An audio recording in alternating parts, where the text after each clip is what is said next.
अब देखो यहाँ से आपकी थीम चेंज हो रही है, मतलब यहाँ से आपके क्वेश्चंस का फॉर्मेट चेंज हो रहा है। अभी हमने क्वेश्चंस देखे क्षेत्रफल वाले, तो काफी क्वेश्चंस हमने किए। अब आपका टर्न है कि आप कितना प्रैक्टिस अपनी एंड से करते हो, अपनी तरफ से जितना प्रैक्टिस करोगे उतना आपके लिए बढ़िया रहेगा।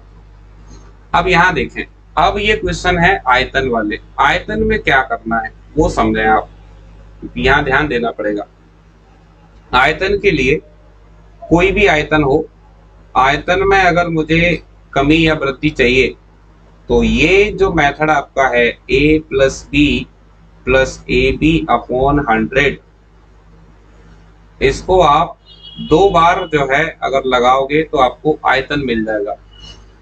अब दो बार लगाने से क्या रहेगा कि जैसे पहली बार में जो रिजल्ट आएगा वो क्षेत्रफल का होता है, और जब उस रिजल्ट को लेकर आप दूसरी बार सॉल्व करोगे तो जो रिजल्ट आएगा वो आयतन का मिलेगा। कैसे देखें, जैसे मुझे यहाँ आयतन फाइंड करना है, ठीक है, बात कर रहे हैं घन की, तो घन में सभी भुजाएं बराबर होती हैं, 10% की वृद्धि कर रहे हैं, तो क्या करेंगे 10+10, ए बी करते हैं तो 10×10/100, जीरो से जीरो, कितना मिलेगा 10 और 10 20, 20 और 1 21। तो पहली बार जब मैंने इसको अप्लाई किया तो रिजल्ट आया 21। अब एक संख्या तो मैं लूंगा जो मुझे यहां से मिली 21, और एक लूंगा जो क्वेश्चन में है। तो अगली बार जब मैं इसको अप्लाई करूंगा तो 21+10+21 × 10/100, जीरो से जीरो, तो 21 और 10 कितना हो गया 31, 10 से डिवाइड करेंगे तो ये मिल जाएगा 2.1, तो 31 और 2 33.1%। तो आंसर क्या आ जाएगा, ऑप्शन सी 33.1%। तो आप इस तरीके से क्वेश्चन को कर सकते हो, मतलब आपके लिए क्वेश्चन को करना आसान हो सकता है। अब इसको और आसान कैसे बना सकते हैं, मतलब अगर कोई चाहे कि इसको और कम टाइम में वो इस क्वेश्चन को सॉल्व करना चाहता है, तो फिर क्या तरीका उसके लिए हो सकता है वो समझें। जैसे मैंने आपको बताया ना कि आपकी प्रैक्टिस जो है, जितना आप प्रैक्टिस करोगे उतना आप मजबूत होते चले जाओगे। तो आपने प्रैक्टिस में इतना तो समझ लिया होगा कि जब 10% को हम क्षेत्रफल पे निकालते हैं तो क्या आता है, 21 आता है, राइट। 10 पे 21 आता है, 20 पे 44 आता है, तो कुछ वैल्यूज आपको प्रैक्टिस करते करते आपके माइंड में सेट हो जानी है। तो आपको क्या करना है, आप इस वाले स्टेप को, ये जो स्टेप आपको यहाँ दिख रहा है ये वाला, इसको आप चाहो तो स्किप भी कर सकते हो। मतलब ये स्टेप मैं फ्रेशर्स के लिए बताया हूँ, मतलब जो लोग फ्रेशर हैं पहली बार सीख रहे हैं वो तो खैर दोनों स्टेप्स को करें, लेकिन जो लोग जिनकी प्रैक्टिस अच्छी खासी हो रखी है तो वो ये देखें कि हम इस स्टेप के बिना भी डायरेक्ट आंसर तक आ सकते हैं। आप क्या करो, आपको मालूम है 10 पे रिजल्ट 21 आएगा, तो सीधे एक रिजल्ट आप 21 ले लो, एक 10 ले लो, प्लस 21 × 10/100 करोगे तो 31, और यहाँ से ये कैंसिल करेंगे तो मुझे डायरेक्ट क्या मिल जाएगा 33.1%, ऑप्शन सी। क्लियर। तो अब यही है कि आपको समझ में आने लगा होगा कि मैं बार बार लगभग हर क्लास में क्यों प्रैक्टिस की बात कर रहा हूँ, क्यों प्रैक्टिस पे जोर दे रहा हूँ। आपने सुना होगा, मतलब हमारी हिंदी में एक बात कही जाती है कि करत करत अभ्यास के जड़मति होत सुजान, रस्सी आवत जात से सिल पर परत निशान।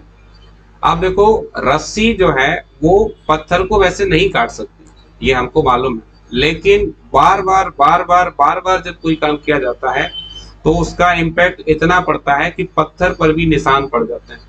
इंग्लिश में आपने सुना होगा, ये प्रोवर्ब हम बोलते हैं, practice makes a man perfect.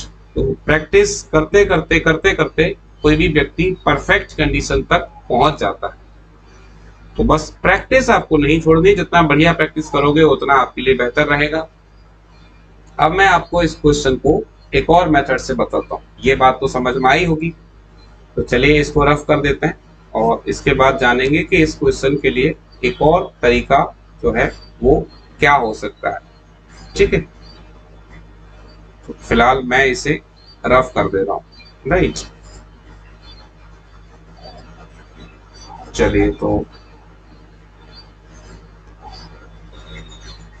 इसे भी हटा देते हैं।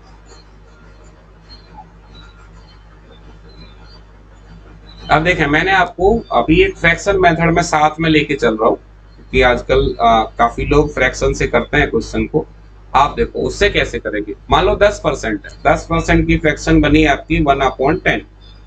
वृद्धि की बात कर रहा है तो ऊपर वाली संख्या प्लस होगी। जैसे मैंने माना कि घन की जो भुजा है, घन की जो साइड है, वो पहले रही है 10, वृद्धि के बाद जैसे वृद्धि कर दोगे तो 1 बढ़ जाएगी, 11 हो जाएगी।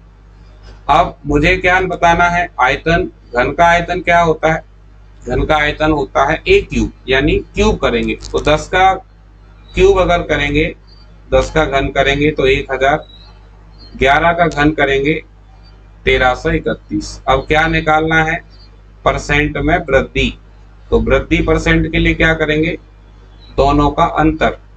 तो अंतर कितना आ रहा है? 331। वृद्धि में हमेशा छोटी संख्या को लेते हैं, तो दोनों में छोटी संख्या है 1000 इंटू 100।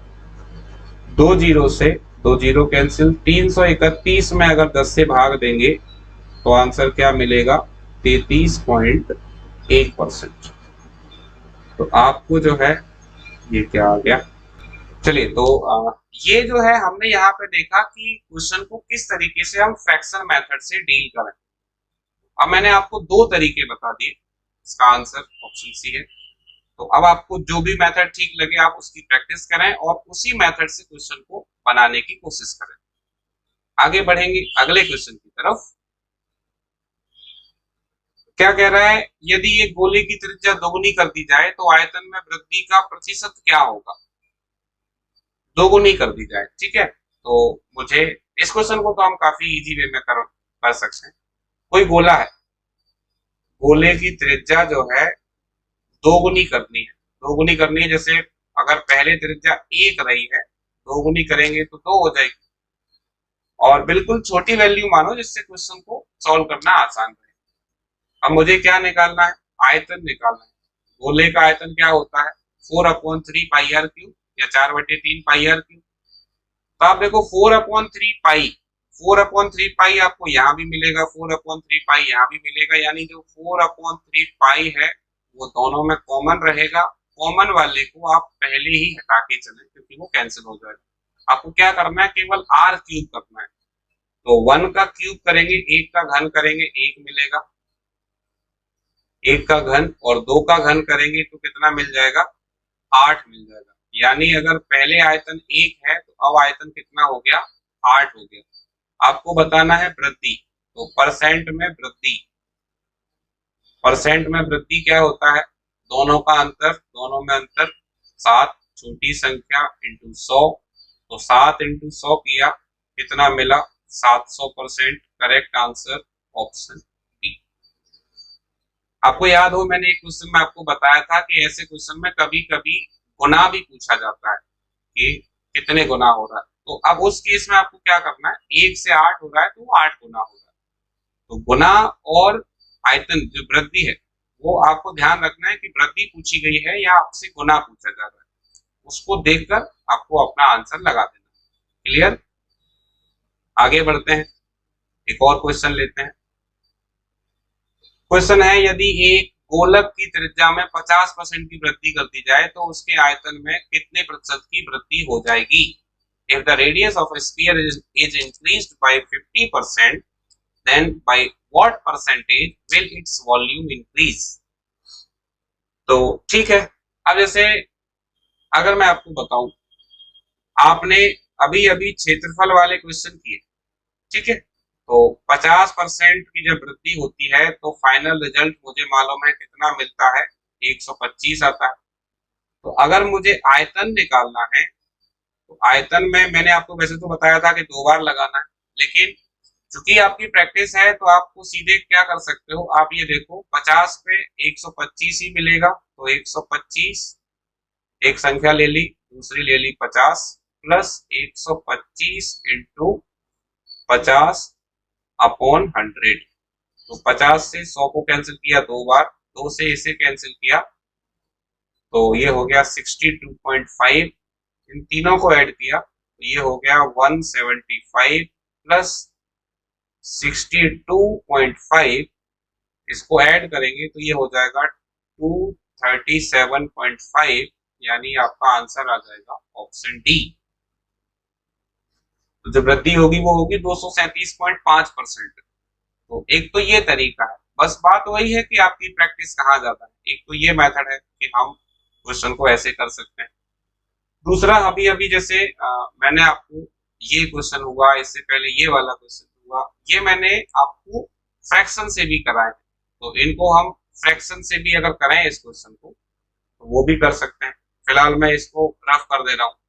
बस आप मेरी एक बात का ध्यान रखें कि मैं आपको यहाँ ये सिखाने की कोशिश कर रहा हूँ कि जब चीजें आप किसी एक मेथड पर आपकी कमांड अच्छी हो जाती है तो उससे क्या है कि आप रिजल्ट्स भी आपको जल्दी जल्दी मिलने लगते हैं। जैसे 50 वैल्यू है, जब आपकी प्रैक्टिस क्षेत्रफल पे है तो आपको पता होगा कि पहली बार में 125 रिजल्ट आएगा, तो सीधा आप 2 बार ना लगाते हुए एक ही बार में आप आंसर तक आ सकते हैं। क्लियर? अब एक और तरीका देख लो इसका। इसको हम अगर फ्रैक्शन से करना चाहें तो वो किस तरीके से करेंगे वो और यहाँ पर मैं आपको सिखा देता हूँ। तो फिर आपके लिए जो मेथड आपको ठीक से समझ में आए आप फिर उसी मेथड से क्वेश्चन को करना। चलिए, तो अब जैसे इस क्वेश्चन को मुझे फ्रैक्शन से करना है, तो क्वेश्चन क्या कह रहा है, यदि एक गोलक की त्रिज्या में 50% की वृद्धि कर दी जाए, तो फ्रैक्शन में मुझे मालूम है जैसे 50% है तो 50% की फ्रैक्शन रहेगी 1/2। वृद्धि है तो ऊपर वाली संख्या प्लस होगी और अगर कमी होता तो ये माइनस हो जाता। अब त्रिज्या है रेडियस r, मैंने माना कि त्रिज्या पहले 2 है, वृद्धि के बाद ये कितनी हो जाएगी, 3 हो जाएगी। अब मुझे बताना है कि इसका आयतन क्या होगा, तो आयतन में हम क्या करते हैं, घन करते हैं। तो 2 का घन कितना हो जाएगा, 2 का घन 8 हो जाएगा। 3 का घन कितना हो जाएगा, 3 का घन 27 हो जाएगा। आपको क्या बताना है कि कितनी वृद्धि हो जाएगी, तो वृद्धि परसेंट, वृद्धि परसेंट। अब देखो दोनों का अंतर, दोनों में कितना अंतर है, 19 अपॉन वृद्धि में लेते हैं छोटी संख्या इंटू 100, 4 से कैंसिल कर रहे हैं तो 4 से ये कैंसिल हो गया 2 बार, 4 से ये कैंसिल हो गया 25 बार। तो यहां से मुझे मिला 25 नंबर 225, 5 25 एकम 25 और 20 पहले से है, 22 पहले से है, तो ये आपका हो जाएगा 25 और 22 47, 475/2। 475 का आधा करेंगे तो 237.5, यानी यहां से भी मुझे रिजल्ट क्या मिल रहा है, ऑप्शन डी मिल रहा है। तो मैं आपके सामने हालांकि दोनों चॉइस रख रहा हूं, अब आपको जहां आपकी अच्छी प्रैक्टिस बने आप उसी मेथड से क्वेश्चन को सॉल्व करेंगे तो बेहतर रहेगा। एक आखिरी क्वेश्चन और देखते हैं, क्या कह रहा है, यदि एक सिलेंडर की त्रिज्या 50% कम कर दी जाती है और ऊंचाई 50% बढ़ा दी जाती है तो आयतन में कितना परिवर्तन। अच्छा क्वेश्चन है यहाँ पर। आप देखो पिछले क्वेश्चंस में या तो हम वृद्धि वृद्धि देख रहे थे या कमी कमी देख रहे थे, इस क्वेश्चन में आपने क्या देखा कि कमी भी है और वृद्धि भी है। तो अब आप देखो क्या रिजल्ट मुझे यहाँ देखने को मिलेगा वो आप समझो। जैसे अगर मैं कमी वृद्धि वाले मेथड को लगाऊं तो आपको मालूम है 50 की कमी और 50 की वृद्धि, तो जब आप पहली बार अप्लाई करोगे तो रिजल्ट क्या मिलेगा, माइनस मिलेगा 25%। अब यहाँ सवाल ये खड़ा होता है कि सर आपने कहा था कि आयतन में 2 बार लगाते हैं, तो दूसरी बार में हम किस संख्या को लें। तो दूसरी बार में आपको जो संख्या लेनी है वो लेनी है त्रिज्या वाली। ये यहाँ ध्यान देने वाली बात है। जैसे अगर मैं बात करूं सिलेंडर की, तो सिलेंडर का आयतन क्या होता है, πr²h। तो जो चीज स्क्वायर फॉर्म में है उसी वैल्यू को दूसरी बार आपको लेना है। तो यहाँ पर जो है त्रिज्या में 50 की कमी है, तो आप देखो यहाँ पर क्या हो जाएगा, 50 की कमी होगी -25 इंटू -50/100। तो क्या करेंगे, सीधे 50 से 100 को काट दो 2 बार और यहाँ पर ले लेते हैं, यहाँ हो जाएगा -25 और -50 -75, माइनस इंटू माइनस प्लस और 25 का आधा करेंगे तो ये मिल जाएगा 12.5, -75 और +12.5। तो ये रिजल्ट मुझे कितना मिलेगा, अगर मैं यहाँ से इसको सॉल्व करूंगा तो ये मुझे मिल जाएगा माइनस का 62.5%, यानी आपका आंसर क्या हो जाएगा, ऑप्शन डी। तो एक तो जो मैंने अभी सिखाया है आपको, a plus B plus A B बटे 100 या ए बी बटे 100, तो उसको आप यहाँ अप्लाई करें और एक ही बार अप्लाई करें, क्योंकि प्रैक्टिस से आपको ये समझ में आएगा कि पहली बार का रिजल्ट क्या आ रहा है। ठीक है, अब एक मेथड और था हमारे पास जिसको हम नाम दे रहे थे फ्रैक्शन मेथड। अब यहाँ फ्रैक्शन मेथड को भी समझ लो कि फ्रैक्शन मेथड इस पे क्वेश्चन पे कैसे काम करेगा। इसके अलावा एक बात और ध्यान रखें, जैसे अगर आपको कोई क्वेश्चन में डाउट है तो आप कमेंट सेक्शन में जाके अपना वो डाउट भी क्लियर कर सकते हैं। तो 50% की कमी है, 50% की फ्रैक्शन होती है 1/2। मैं बात कर ले रहा हूं यहाँ त्रिज्या की r और ऊंचाई की h। तो त्रिज्या में 50 की कमी है, इसका मतलब त्रिज्या पहले 2 थी तो कमी के बाद 1 रह जाएगी, और ऊंचाई में 50 की वृद्धि है, मतलब ऊंचाई अगर पहले 2 है तो वृद्धि के बाद 3 हो जाएगी। ठीक है, अब आयतन की बात कर लेते हैं, आयतन में क्या चेंज आ रहा है। तो आयतन क्या होता है, आयतन आपका होता है पाई आर स्क्वायर एच, जिसमें पाई दोनों में रहेगा तो पाई को हटा सकते हैं, आर स्क्वायर एच की बात करेंगे। तो पहले जब दोनों आपका 2 और 2 ही है तो आर स्क्वायर होता है, आपको मालूम है आर स्क्वायर होता है, तो यहाँ पर 2 का स्क्वायर होगा 4, और इसका मल्टीप्लाई जब हम इससे करेंगे तो ये हो जाएगा 4 दूनी 8। यहाँ पर स्क्वायर करेंगे तो ये स्क्वायर रहेगा 1, 1 का मल्टीप्लाई करोगे 3 से तो ये हो जाएगा 3। आयतन का रिजल्ट बताना है तो 8 से 3 हुआ, यानी कमी हो गई। तो परसेंट में कमी क्या होता है, दोनों का अंतर अपोन में बड़ी संख्या इंटू 100। 4 से कैंसिल कर रहे हैं, 4 दूनी 8, 4 से कैंसिल कर रहे हैं 25 चौक 100, 25 इंटू 5 125, 125 का आधा करेंगे तो कितना आ जाएगा 62.5%, यानी ऑप्शन डी। तो अब आपको ये बात समझ में आई होगी कि आप किसी भी मेथड से क्वेश्चन को सॉल्व कर सकते हो, लेकिन बस बात वही है कि हम किस फ्लो में जा रहे हैं और कौन से मेथड पर हमारी अच्छी पकड़ बनी। तो इस क्वेश्चन के साथ हमारा ये वाला टाइप भी कंप्लीट होता है। तो आई होप कि चीजें आपको समझ में आ रही होंगी। साथ ही साथ मैं आपको एक और बात बताता चलूं, जैसे जैसे हमारे ये जो क्लासेस है आगे बढ़ते रहेंगी, क्वेश्चंस का लेवल धीरे धीरे इम्प्रूव होता जाएगा और क्वेश्चन फाइनली जो है आपको बहुत अच्छे अच्छे क्वेश्चंस भी देखने को मिलेंगे। तो आपको इसके लिए पहले तो मेंटली प्रिपेयर रहना है, तैयार रहना है कि हाँ हमें अच्छे क्वेश्चंस भी करने हैं। शुरुआत किसी भी काम की छोटे से ही होती है, तो बेसिक से शुरू कर रहे हैं। इसलिए मैं चाहूंगा कि अगर आप बीच में से इस वीडियो को देख रहे हैं तो आप पिछले वीडियोस को भी देखें। जैसे ये 4th क्लास है, मतलब 4थी क्लास है परसेंटेज की, तो पिछली 3 क्लास हो चुकी, तो उन 3 क्लासेस को देखें, फिर आप इसको देखें। प्रैक्टिस जितना आप कर सकते हैं उतना करें, जिस मेथड से कर सकते हैं उस मेथड से करें। बस कुल मिलाकर ये है कि अच्छा परफॉर्म करें, एग्जाम में रिजल्ट निकालें और अपना करियर और अपने पेरेंट्स को आप जो है ये यकीन दिलाएं कि आप बेहतर कर सकते हैं, अपना भविष्य बेहतर बनाएं। हमसे जो भी होगा वो हम आपकी हेल्प करते रहेंगे, लगातार आपके लिए ये क्लासेस लेके आते रहेंगे। बस एक ही चीज है कि आप इन क्लासेस का मैक्सिमम एडवांटेज लें, इनका फायदा उठाएं और इनसे सीखें। तो आज के लिए बस इतना ही। आगे आपको क्लास मिलेगी तो मैं चाहूंगा कि अगली क्लास से पहले आप इसका प्रैक्टिस अच्छे से कर लें। आप सभी को एक बार फिर से मेरी ओर से बहुत बहुत धन्यवाद और सभी को जय हिंद। आप लगातार सीखते रहिए, पढ़ते रहिए और आगे बढ़ते रहिए।